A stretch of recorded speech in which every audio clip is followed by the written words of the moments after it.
Bismillahirrahmanirrahim. Allahumma shalli ala Sayyidina Muhammad wa ala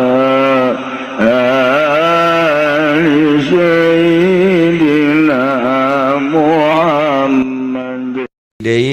Saksa mobil pula harita dibere mobil ku almarhum abah jeung paranti ngaji teh datang ka ditu teh Masya Allah luar biasa ngaji Bukhari ngaji naon kitu ngaranna ukudul Jumat dicoret terus kadang-kadang surahna teu akur jeung nu dibaca buya mah nu dibaca eta surahna nya nama nyarekanan Haji Jamal itu kan itu buya salah satu keistimewaan abuya anu kula katangkep harita begitu kula zarah kagentur kula masantren di Picung di Aang Baden aya abuya kaler disebutna nya nama ngaharamkeun make cincin lantaran narik-narik kadaria pernah kula ngadatangan ngobrol ja akrab Aisyah kadar narik-narik kanaria mameureun urusanana batin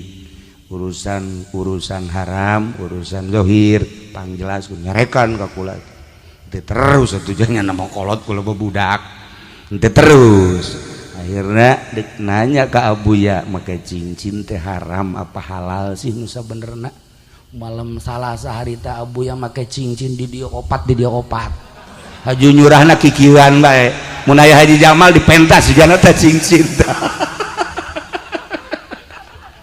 gitulah ahli-ahli batin ngahukuman terhadap murid-murid aya urang rangkas ngaji meureun harita rada kasaleran ku urang Bogor rada ngaharamkeun speaker atuh sababaraha minggu surahna sapeker beta abuya can kahartieun beureun ku kiai teh datang amat la ilaha illa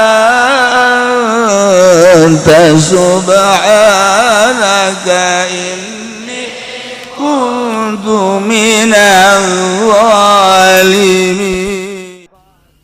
Assalamualaikum warahmatullahi wabarakatuh.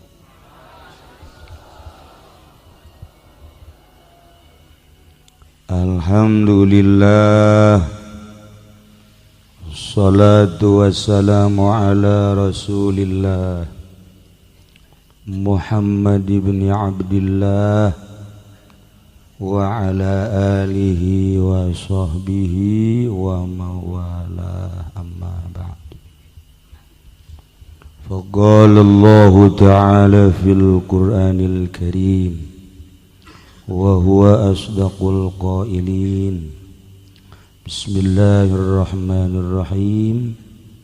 Wa dzakir fa inna dzikra tanfa'ul mu'minin. Langkung dipayun urang sami-sami nyanggakeun puja sinereng puji ka Gusti Allah anu Maha Suci parantos masihan tina rupa-rupa nikmat ka urang sadayana terutama nikmat anu kacida pisan ageungna nyaeta nikmat iman sinereng Islam. Shalawat jilareng salam mugia dilimpahkeun ka junjunan alam Kangjeng Nabi urang Kangjeng Nabi Muhammad sallallahu alaihi wasallam katut ka para kaluargina oge ka para sahabat-sahabatna rawuh para tabi'in atba't tabi'in al-mukarramun para alimil ulama para asatid para rekan-rekan seperjuangan waktu di dia khususna umumna para saantero para tokoh masyarakat, para santri, wabil khusus pisan keluarga almarhum al-maghfurlah. Nudina kesempatan ieu alhamdulillah almarhum al-maghfurlah ngundang urang.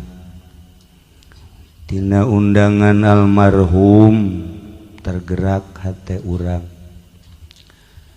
Ku bersihna meureun almarhum al-maghfurlah jelema harayang ngadaruakeun kirim zikir cacak-cacak nu paehna Haji Pendi meureun dititahan ge jelema rembung lantaran di jero hatena karunggoni malulu. Sakadar nyaritakeun perbedaan loba tapi guru ge di Tasik, Garut, Bandung, Sukabumi, Serang, Pandeglang, tapi kadang-kadang geus dibere nyaho ge loba awaik loba gangguan-gangguanana.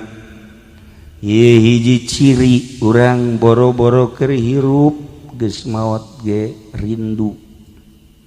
Karinduan ieu lah anu hese dijabarkeun, hese dicaritakeun. Lantaran di mana bae urang aya selalu kabayang almarhum al-maghfurlah. Tanda meureun sakumaha tadi kabersihan hatena. Para jamaah kaum muslimin wal muslimat rahimakumullah, nyaritakeun sebuah pondok pesantren berarti nyaritakeun sebuah pendidikan anu dikelola ku para kiai kerena meureun ulama anu ngarajina ngaranna santri, intina berjuang neruskeun lalakon Kangjeng Nabi Muhammad sallallahu alaihi wasallam dengan julukan al-ulama'u warasatul anbiya. Lamun ulama warasatul anbiya berarti kiai-kiai nu aya di dieu teh ahli waris Kangjeng. Tapi lamun urang disebut ahli waris bunga sugan we di akhirat teh urang aya tirkah. Geus amin we Ki Nurjaya nyaho bener nyaho teh. Maksudna beneran jadi ahli warisna apa henteu? Sebab Kangjeng Nabi mah ngembangkeun syariat anu tumpuanana wahyu Al-Qur'anul Karim. Anu harita kazoliman bangsa munkarat kafir musyrikin anu ku Kangjeng Nabi dibabad habis.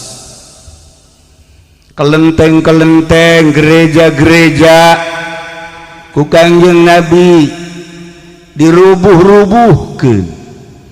Ialah parentahan Allah melalui Al-Qur'anul Karim. Teruskan ku para sahabat, para tabi'in, atsbat tabi'in, datang ke tahun 2018 ulama warasatul anbiya model Ki Nurjaya ngadirikeun gereja. Tanda tangannya na jeung Ki Jamal. Atuh beres Ki Jamal. Lumayan lah malnya. Yang sameli Fortuner eta si gara-gara nama jeung Ki Fudoli. Hancur jai. Atuh mana warasatul anbiya. Lamun Kangjeng Nabi ngalempeng-lempeng di zaman harita ulah aya nu belok-belok sehingga naon bae musyrikin yen gerakan taakur jeung Al-Qur'an babad habis. Taakur jeung Al-Qur'an rindes taruhanana nyawa perang berjuang Kangjeng Nabi melalui perang salilah hirup Kangjeng Nabi teh lain leha-leha. Di Mekah geus puguh Kangjeng Nabi teh dihina dicaci maki, nu ngaran diciduhan mah geus teu aneh, bahkan rek dibunuh Kangjeng teh. Allah ngainstruksikeun hijrah ka Madinah, sugan teh di Madinah teh rek nyantai, horenganan perang. Barang Ki Jamal balik dicaringin Ki Fudoli, Ki Nurjaya, ya Karim ganti mobilnya sering biasa. Jadi berjuang. Kos gitu ya. Oh masalah sih Ji, biasa bae sih. Oh masalah tuh. Tuh kan, atuh barisnya nama karitu sarua. Para jamaah kaum muslimin wal muslimat rahimakumullah, kebenaran orang hirup di Indonesia anu karuhun-karuhun urang baheula teh diseret, karuhun urang teh dibunuh, carita murtil, carita hijrah, carita disiksa ku Belanda masih terngiang-ngiang diceuli urang teh. Alhamdulillah urang ayeuna merdeka berkat karuhun-karuhun urang, nikmat urang mengisi kemerdekaan di negeri tercinta Indonesia.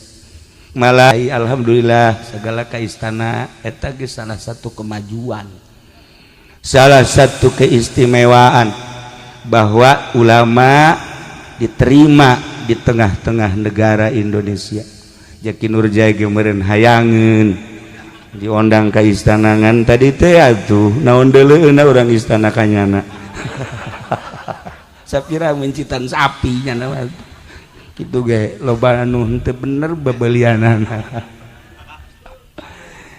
Para jamaah kaum muslimin wal muslimat rahimakumullah, di zaman Belanda sebelum merdeka pesantren tetap jaya, pesantren tetap eksis. Kiai-kiai na diseret, kiai na dibunuh, kiai na dicaci dimaki, tetapi makin dicaci dimaki dibunuh pesantren makin eksis sebab dititah teh berjuang ngalawan setan-setan, ngalawan kemungkaratan. Di zaman Belanda memeh merdeka, Masya Allah pesantren tetap eksis. Setelah merdeka leuwih eksis deui, bermunculan pondok pesantren di berbagai provinsi datang ke ayeuna alhamdulillahirabbil alamin. Mun ditanya nu diperjuangkeun ku para kiai naon ayeuna, mun ditanya anu leuleumpangan ka pendopo naon nu diperjuangkeun, nu lelempangan ke provinsi naon nu diperjuangkeun, nu lelempangan ke istana nu diperjuangkeun teh naon. Nah iyalah orang masih kena himeng ketika orang ditanya nu diperjuangkeun ku ulama teh naon sih sabenerna. Ja merdeka geus, bupati jaya, gubernur ja jelas, presiden ja silih ganti. Nah iyalah mun Ki Nurjaya dipanggil ka istana nu diperjuangkeun teh naon. Jawab atuh Ji. Atuh jawab. Naon nu diperjuangkeun? Tuh. Masya Allah Karim. Sagadang engkeuy-engkeuyan mun ditanya nu diperjuangkeun teh naon. Guru kula ayah Banjar. Guru kula alhamdulillah putra-putra ayah ketika masantren ka dieu almarhum almarhumah baucunanya sabaraha tahun cenah di Banjar. Ulananya tahun bahlah pokoknya mah tamat pengen ayah nu teu kacoret mah. Cak abah kumaha teh di ditu ngaji ka dieu di dieu geunang di ditu cecekna atuh lain deui bah hayang neuleuh beungeut abah bae ih sia mah lalagaan kula jeung almarhum. Nah ayah Banjar teh istimewa, kemudian ka belah dieu ka Mama Bakri sangat istimewa, komo ka Gentur ka Keresek Mama Keresek. Mun urang kuari ngaju jamul jawame di Mama Sujai hadiahna ka Mama Keresek. Urang ngaji ukudul juman syamsiah hadiahna ka Mama Keresek. Mama Nahrawi teh lain lalagaan ojol ngaji jeung Mama Syatibi. Mama Syatibi boga ukudul juman, Mama Keresek boga syamsiah. tidinya yuk orang ojol lah ngaji duaan nu ieu ngawurukan Syamsiah nu ieu ngaji ukurul Juman dua nana jadi kiai ngebeledug di Jawa Barat. Ai Ki Nurjaya jeung Ki Jamal jangan mau ojol Fortuner.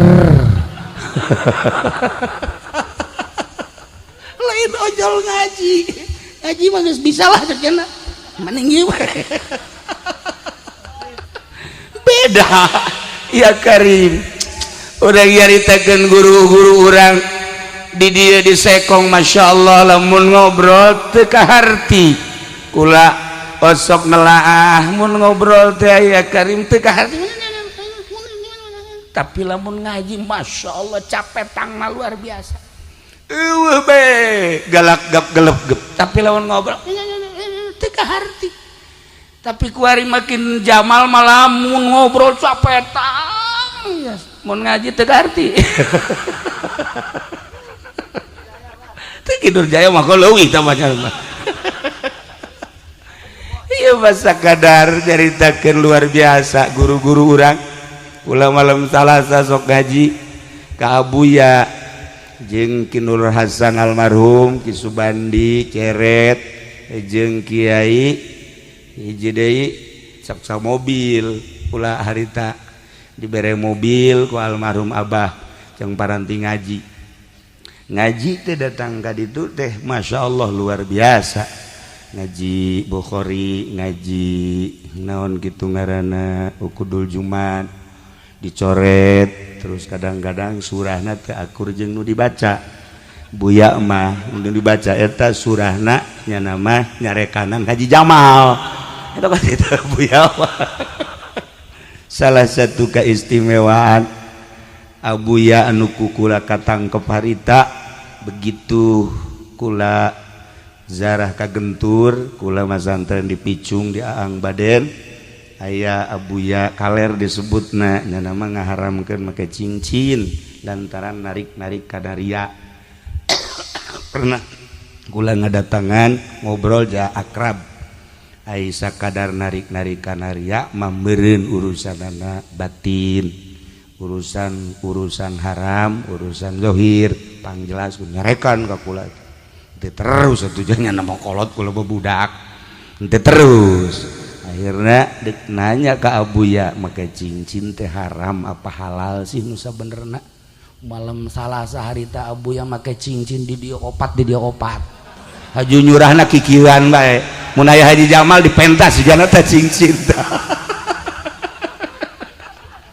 gitulah ahli-ahli batin ngahukuman terhadap murid-murid aya urang rangkas ngaji meureun harita rada kaseleran ku urang Bogor rada ngaharamkeun speaker atuh sababaraha minggu surahna sapeker beta Abuya can kahartieun beureun ku kiai teh datang amarah ih jama sababaraha kali ge teu kaharti bae ceuk eta etalah ahli batin mah seperti kos kitu mun harita Ki Nurjaya milu ngaji jeung kula asana dicarekanan bae unggal minggu nyana ku Abuya sebab ieu mah wajahna lain wajah kiai cek ieu mah wajah kebo.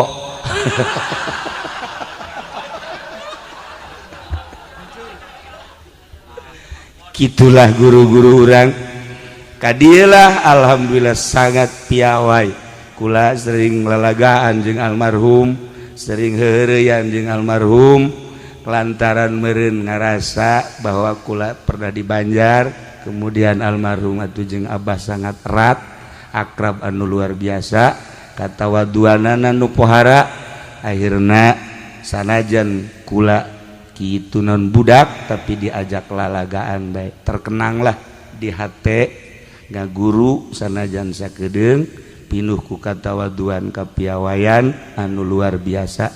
Nah iyalah hasil daripada kapiawayan katawaduan almarhum almaghfurlah jelema santri-santri terutama selalu rindu ka anjeunna jang kaca mata urang.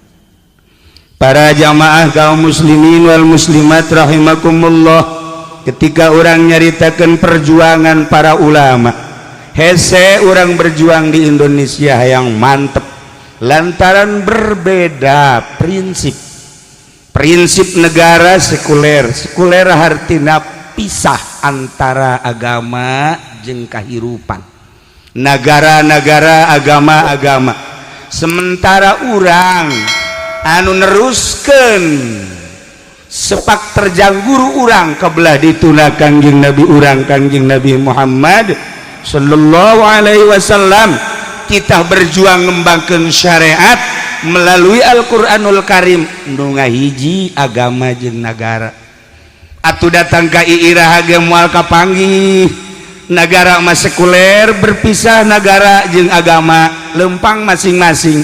Geus perekonomian ge atuh disebutna kapitalis liberal lantaran metode meunang nyieun manusia kumaha ngeunahna manusia, perekonomian kumaha ngeunahna manusia anu dihitung dengan sakadar untung rugi hungkul kabelah dina negara sekuler terpisah agama jeung negara. Sementara urang anu diaji ku urang ti mimiti sapina datang ka takrib Riyad Fatul Muin Fatul Adam lain sebagainya, ieu adalah syariat mutlak menang ti Al-Qur'anul Karim ngahiji agama jeung negara. Datang ka iraha deuk akur aja moal kajen kumaha geus bantak sakumaha tadi guru-guru urang lain teu paham ngan sanggeusna paham horenganan moal ungkulan daripada urang haju hihiberan teu parugu mendingan cara ricing we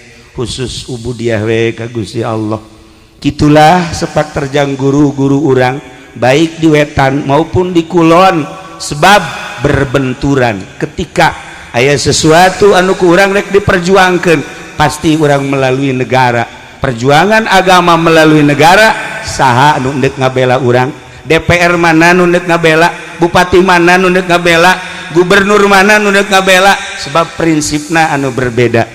Lain berarti haju urang anti ka pamarentah, lain berarti haju urang cul dog tinggal eagle, tetapi orang ukur orang mah urang sakikieuna nyana sakikituna. Di satu meureun mun di duniana beda, di akhiratna ge beda. Pastilah beda. Atuh pasti. Nyana mangke jeung Haji Pendi ka Kenca, urang mah ka Katuhu. Kitulah para jamaah kaum muslimin wal muslimat rahimakumullah. Diperjuangkan kumaha bae ge lain rek memperjuangkan agama, lain rek memperjuangkan syariat lantaran putus perjuangan agama jeung syariat. Setelah ku urang diteliti jeung dikaji, baca ku urang, ngobrol urang, telaah ku urang, moal kapanggih datang ka kumaha oge. Geus sabaraha menteri nu talar Quran, sabaraha gubernur talar Quran, di DPR teh talalar Quran, tetapi Quran tinggal Quran lantaran kandas nu rek memperjuangkan agama di Indonesia. Hanya ieu nu memperjuangkan agama.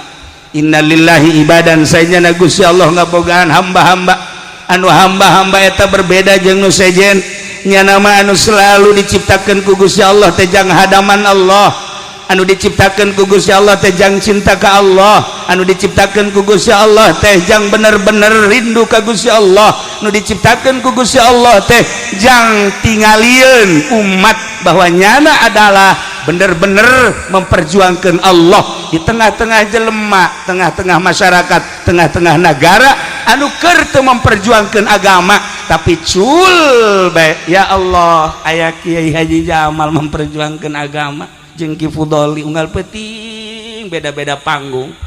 Sugan teh perjuangan agama horenganan ganti mobil. Masalah siji biasa bae sih. Alhamdulillahirabbil alamin kusakitu ge geus luar biasa. Nah iyalah para jamaah jang sakadar gambaran. Jang sakadar gambaran oh gitu horenganan. Manta kaju Mama Bakri cicing, Ayah Banjar cicing, Mama Syatibi cicing. Abuya lain teu paham haju cicing. Di dieu almarhum almaghfurlah haju cicing. Abah almarhum teh keur mah aya tetesan-tetesan kenegaraan. Tapi haju kabelah dia na cicing, haju ki Nurjaya ge cicing nama pertama odop saudara lain. Teu jaho nya seperti eta jang sekadar skema gambaran. Yuk urang berjuang melalui pondok pesantren pendidikan agama anu dilanjut ku para kiai-kiai anu terus tiba heula datang ka ayeuna encan pernah putus di Indonesia. Urang bersyukur alhamdulillahirabbil alamin. Nah lamun urang ngadengekeun tadi naon kitu ngaranna alunan suara Kiai Badus Salam mun tadi nyaho kitu mah duetkeun jeung Haji Pendi. Gula hayang nyaho duet kitu tah. Kumaha coba reaksina? Nyada di jalan ge geus ngomong bae bisi Badus Salam bejaan duetkeun. Cek kula teh lain diduetkeun, adukeun habak. Suara eta sangat mendukung ketika urang maca Quran. Tambah ku makharijul huruf ditambah ku seni-senina. Geus jelas Kangjeng Nabi nitah abeh urang teh betah maca Quran teh. Urang ngadengekeun Kiai Badus Salam, Kiai Rajib jeung nu sejenna. Abet teh betah. Coba ngadengeun si eta. Coba ya. 5 menit bae. Asana peureup daratan. Daratan mah. Aya nu ngeunaheun ngajina, aya nu ngeunaheun cicingna. Nah, isi mah ngeunaheun cicing.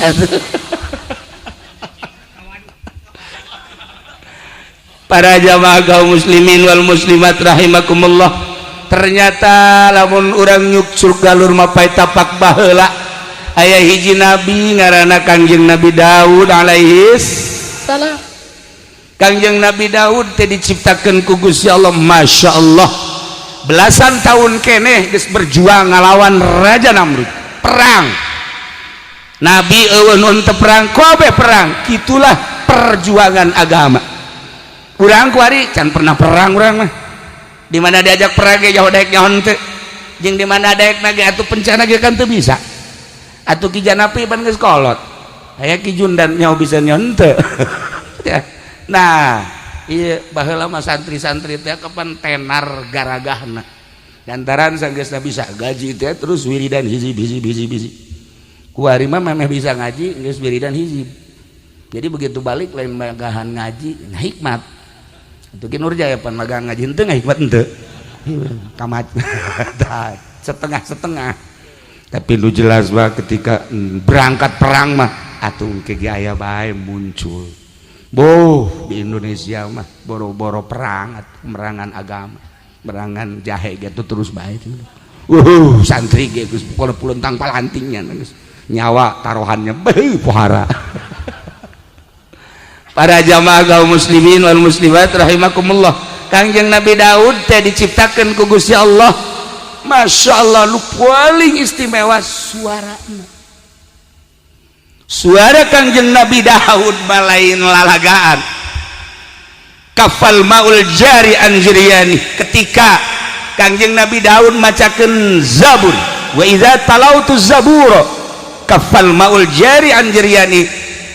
Mun Kangjeng Nabi Daud macakeun kitab Zabur, cai nu keur lempang ret eureun. Masya Allah. Wa taskuduhu buburiyah, angin keur ngagelebuk. Masya Allah, eta ku suara Kangjeng Nabi Daud poharana lain lalagaan. Wa tuzillu at-tayru, manuk-manuk halali berngiuhan Kangjeng Nabi Daud diunggal-unggal tempat ku nikmat-nikmat ngadengekeun suara Kangjeng Nabi Daud. Wa tatuful wuhus fi mihrabi, eta manunggaran hewan-hewan timimiti jangkrik, simet, ucing, munding, segala sapi geus ngeriu ngadengekeun suara Kangjeng Nabi Daud. Nikmat luar biasa indah. Maka Kangjeng Nabi nyaritakeun engke urang di surga bakal dihibur ku suara Kangjeng Nabi Daud alaihi salam. Ieu urang bakal ka surga kabehan. Bakal lah manya pamarentah nu ka sorga ya urang lah, kecuali iya hiji cantang tuh. Jadi urang teh dihibur cek Kangjeng Nabi ku suara Kangjeng Nabi Daud. lantaran indahna pohara. Masya Allah nikmat. Pokoknya malam kadangkeun suara Kangjeng Nabi Daud lapar jadi sebeh, leles jadi gagah. Mun urang ngadenge ku suara Haji Pendi sebeh lapar, balik urang kuat leles. Aya kitu tanya perwatakan jelema eta. Tibalik jasa itu Haji Jamal. Masya Allah ya Kangjeng Nabi Daud pohara. Diundang ku masyarakat Kangjeng Nabi Daud teh, di samping ngadakwahkeun Zabur teh hayang ngadenge suara Kangjeng Nabi Daud alaihi salam. Ribuan manusia ketika Kangjeng Nabi Daud macakeun kitab Zabur. Disiapkeun tempat teh jang hewan-hewan, disiapkeun tempat teh jang kitu jin-jin, seluruh makhluk-makhluk ngadengekeun keindahan suara Kangjeng Nabi Daud alaihi salam. Nu modelna deui, nu modelna ketika selesai macakeun Zabur, masyarakat langsung tunduk maca 2 kalimat syahadat. Ialah maziah Kangjeng Nabi Daud alaihi salam. Tetapi ngaran manusia tengah-tengah keistimewaan Kangjeng Nabi Daud alaihi salam. Begitu Kangjeng Nabi Daud macakeun surat Zabur, cai nu biasa eureun teu eureun. Manuk nu biasa halali bercaricing di luhur, ieu mah endahan ngararising hiber jauh. Kitu kene sato-sato hewan atuh tadina ngeriung di Kangjeng Nabi Daud alaihi salam. Saat eta Masya Allah hewan sing belecir teu daek gadengekeun. Urang lamun nyaritakeun Imam Haram aya urang Garut Kiai Siroj jadi Imam Haram Mekah. Masya Allah pernah nyana jadi imam, ruku sujud ruku deui makmum masih keneh nangtung keneh bae. Percis ki Soleh Banten. Jadi di Indonesia nu suarana bagus teh ya loba nu sabenerna nu dipasang di Mekah. Konon ayeuna aya deui nu terpilih insyaallah nu bakal jadi imam haram urang Indonesia. Ku ari keur kompetisi di Mekah tina suara, makharijul huruf, lagam dan lain sebagainya. Tina 40 kori Indonesia aya hiji nu terpilih. Ku ari keur digodog encan dimunculkan ke bakal timbul jadi imam haram insyaallah. Ialah Raja Salman wayeuna turunan ti mana? Turunan Ki Ahmad Khotib Syambas Kalimantan. Nah masih kena digodog ayeuna ge aya kekurangan saeutik deui mah tetapi geus lulus. Jadi nilaina kudu 90,100. Nah ieu nilaina 89 kurang hiji. Nah hai Ki Jamal nilaina teh nya nama teu kudu 100, menang 30 bae ge lulus. Tapi menang 3 doang. Teu lulus. Kudu diduetkeun jeung Ki Nurjaya. Di luhur kebo tapi.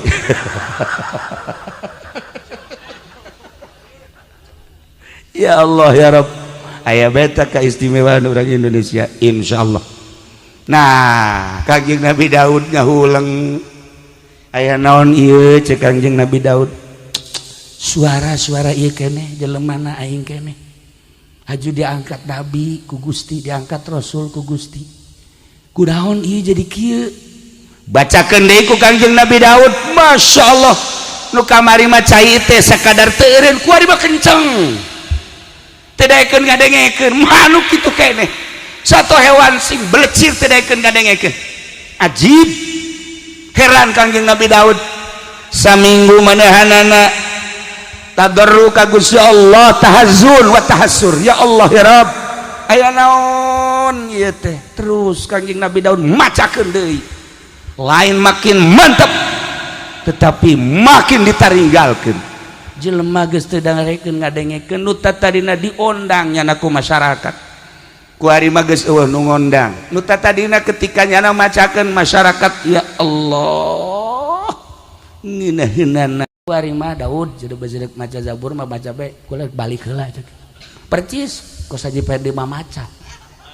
nyana pernah terjadi mah maca nu boga imah lagi indit itu kan parah aja sampan tawa biasanya makan mustame doang nu indit ieu lu boga imah lagi indit geus teu ngurusan tah mah geus teu ngurusan parah nah aya naon tuh terjadi akhirna badahanana ceurik ka Gusti Allah ceurik terus ka Gusti Allah Kangjeng Nabi Daud alaihi salam suara ieu keneh jelemana ieu keneh zaburna ieu keneh dibaca seperti kitu tetapi kok berbeda atarhamu ya Rab apakah Gusti henteu nyaah teu welas pangeran cek Kangjeng Nabi kasrata bukai loba ceurik abdi nying ceurikan kunaon jeung kunaon bertanya-tanya Kangjeng Nabi Daud teh tapi can dijawab bae ku Gusti Allah teh nanya deui ka Gusti Allah can dijawab nanya deui ketika Gusti Allah ngajawab hei Daud boro-boro pangkat maneh aing nyiptakeun Adam di sorga manusia nu pertama ku aing diistimewakeun sagala rupa sorga jang Adam setelah eta keung nyana sorangan diciptakeun ku aing pamajikanana nikmati ku maneh ta sorga jeung pamajikan maneh asal ulah maksiat sia ka aing cek Gusti Allah ketika Kangjeng Nabi Adam menikmati segala rupa di sorga digodalah ku setan maksiatlah menurut zohirna Kangjeng Nabi Adam Kangjeng Nabi Adam dikutuk ku Gusti Allah turun sia Adam keluar sia ti sorga Adam bawa pamajikan sia ulah mawa sahlaipun pakaian sorga lain milik maneh mahkota sorga tenden di sorga maneh turun ke Adam sataranjang sebab maneh geus teu nurut ka aing cak Gusti Allah turunlah Kangjeng Nabi Adam tah Daud Adam nu sakitu istimewana turun atuh komo sia Kangjeng Nabi Adam ngahuleng mantak horeganan suara teh suara bae makrot mah makrot bae ilmu mah ilmu bae maziah mah maziah bae ketika orang boga salah ka Gusti Allah teh saeutik koreganan boro-boro kakarak ustad boro-boro kakarak kiai dikiaikeun ge nyaho bener nya henteu Kiai Haji Nurjaya Ustad Haji Jamal Ustad Bajingan Fudoli tambahnya nama dua jeung bajingan itu kakarak ustad kiai sakitu geus jadi mama ge Masya Allah karim maziah tinggal maziah sinar ilmu dicabut ku Gusti Allah eueuhna naon sakumaha tadi majelis sakitu gedena pasantren sakitu agrengna tetapi maziah dicabut ku Gusti Allah percis kos dicabutna maziah suara nu aya di Kangjeng Nabi Daud alaihi salam langsung Kangjeng Nabi Daud ceurik ka Gusti Allah cek Gusti Allah maneh kunaon inget ka kaulangan sakadar inget hungkul teu nginget-nginget kada dosa jeung kasalahan anjeun aing mah teu kudu diinget-inget geus sia inget bae komo aing teu diinget ge aing mah inget bae ka sia tuh Gusti Allah ge geus pohara ka Kangjeng Nabi Daud ingetkeun dosa nu terjadi di diri maneh supaya maneh bisa tobat ka kaula sinar ilmu jeung maziah wahyu bakal dikembalikeun deui ka anjeun wahai Daud ieu teh si horeng meureunanan jang urang sapira urang ai Kangjeng Nabi Daud mah nabi babari meureun tobatna tetapi ketika orang ningali di saantero Garut Tasikmalaya Bandung Cirebon Masya Allah loba kiai anu istimewa ditaringgalkeun ku santrina encan introspeksi diri aya naon sih di dirina jelemana nyana keneh ilmuna istimewa jeung teu kumaha tetapi kok embungeun sih jelema ngaistifadah kana ilmuna teu hayangeun ngadengekeun nah iyalah meureun di jerona aya sesuatu anu Allah bendueun tinggal orang introspeksi lamun mamaca datang ka ditinggalkeun ku pribumina berarti kan eta kudu introspeksi nu sebenarnya aya naon sih di dirina jam maca nama eta kata keneh nu dibacana atuh kutub robani wal arif somadani tapi pan Masya Allah meureun hanan tuan seh ngamuk meureun tuan seh ngamuk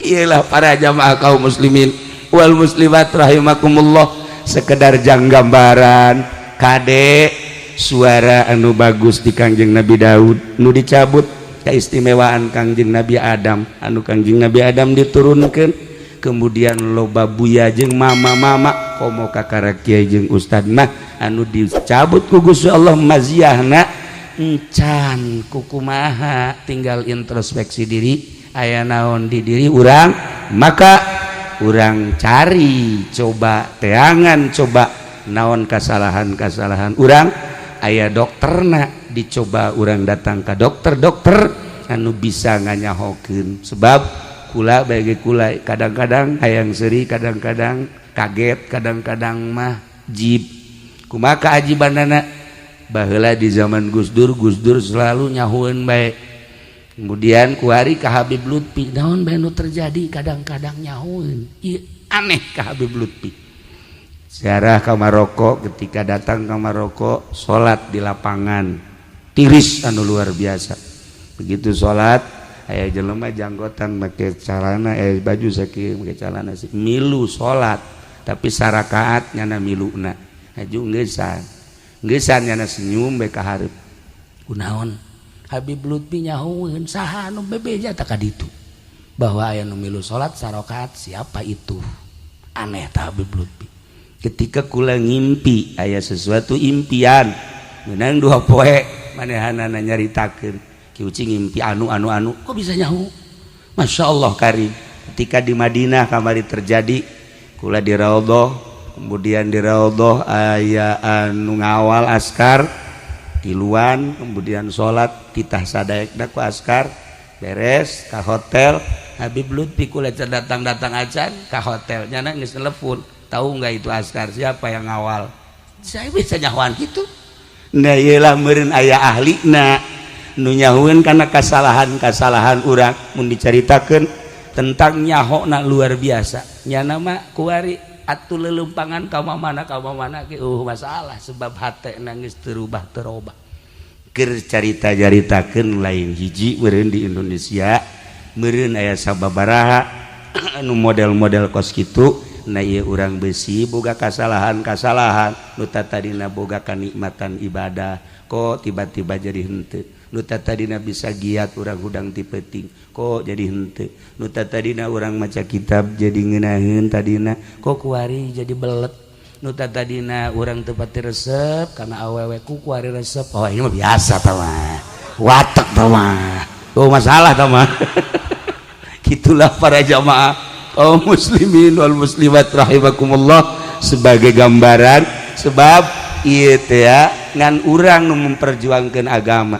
hartina urang teh kelas-kelas salafi nu sejen ngan sakadar caritaanana hungkul agama teh kabelah ditu geus lain agama sakumaha skemana tadi gambaran kekandasan berjuang di Indonesia lantaran berbeda prinsip antara urang anu nyekelan salafi nu bener-bener urang memurnikeun syariat Al-Qur'anul Karim, lalagaan ge lah lumayan gitu ke jamalnya kita urang lalagaan we heulanan tapi lumayan urang aya di koridor eta dibanding di batur nu geus ngalengkahna luar daripada koridor eta, tinggal urang diperbaiki besi aya kekurangan kejanggalan lain berarti haju urang silih tujah, urang silih beresan, silih rapihan, silih nasehatan, abeh urang mararaju kabehan sebab iyalah urang anu nyekelan syariat, iyalah urang nu memperjuangkan syariat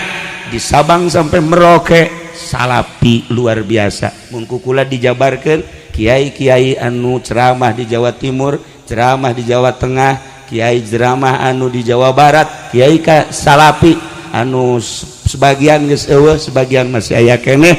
Nah ieu perjuanganna anu luar biasa jeung menarik nu sabenerna mah. Nah lamun diperbandingkeun perjuangan jeung kejahatan urang kuari inggis lantaran kainggisanana urang kan kuari keur dijajah. Lamun baheula dijajah melalui senjata, kuari dijajah urang melalui politik.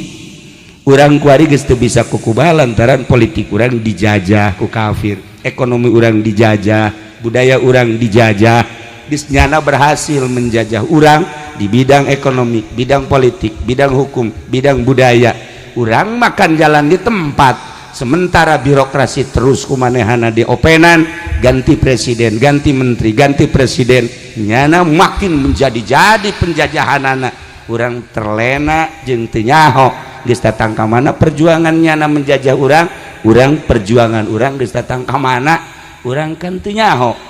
Kaya lah sakitu geus urang mah urang bae, sakikilna urang mah nu penting urang gabehan aya dina ridho Allah Subhanahu wa taala.